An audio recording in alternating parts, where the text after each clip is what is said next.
урматтуу ырчылар, чоорчулар, звездалар, интернеттегилер ошо гифи жок эле жашагылачы. Гифи жок эле жашагылачы. Мен реклама кылып атам, бирөөнүн ишканасында реклама кылып атпаймынбы, зато дешиңер мүмкүн. Рекламаңды гифи жок эле кыла бер.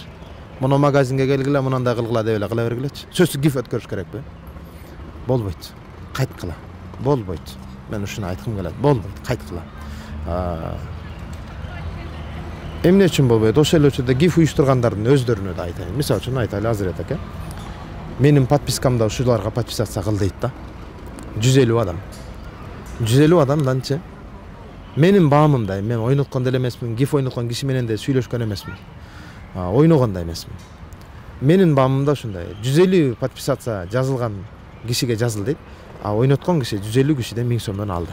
Мен сага тегиңди көбөйтүп берем. Подписчиктериңди көбөйтүп берем. Катталуучуларын көбөйтүп берем деп 1000 сомдон алды да, 150 миң акча болду.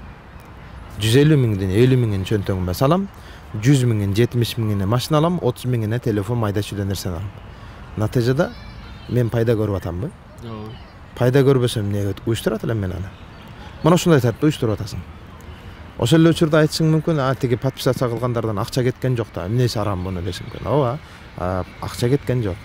Бирок бардыгын жалкоолукка, арамзалыкка башкага өтүп атасыңар. Ошол эле учурдачы сенин оюнуң бүткөндөн кийин жанагы подписка бөлүмүндөгү катталгандардын мен сага спонсор болгонмун да, мага биякта 50 подписчик келди да. Оюн бүткөндөн кийин ошонун кайра 30 миңи чыгып кетип атат. Подписация болгон жок. Бул жерде эч кандай пайда киреше болгон жок. Уюштурган кишиге да, тиги катталган кишиге да, катталуучуга да. Болгону ким пайда көрүп атат? Гифти ойноткон сени менен мен пайда көрүп атам да. Чын эле айтайын. Мен пайда көрүп атам. Силердин баардыгыңардан 1000 сомдон жыйнап, жөн эле жерден ойнотуп, 50 миң сом чөнтөгүмө салып коюп, дальше эми момду. Ошонун ордуна жалпы миллион подписчиги барлар гифсигиңди жыйнап эле көчөдө, мечит медреселердин жанында, чоң шаарларда, тротуарларда кыйналып бир бечара муктаж болуп отурат. Анда ошо подписчиктериңди жыйнап эле гифтен түшкөн акчага монол кишинин оорусун сакайтып алып келдик, больницага алып келдик. Подписация кылгыла. Өтпөйлү ушул жактарга анда. Рас ойноткун келсе. Ошондон мен мага койсо ойноттурбайт элем.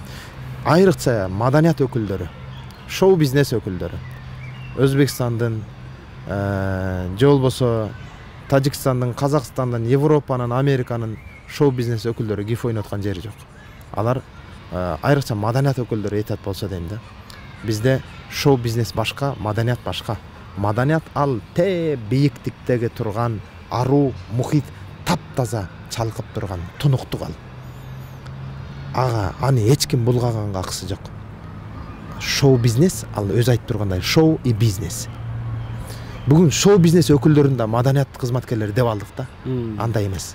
Шоу бизнесиң башка, маданият өкүлдөрү алар бийикте турат.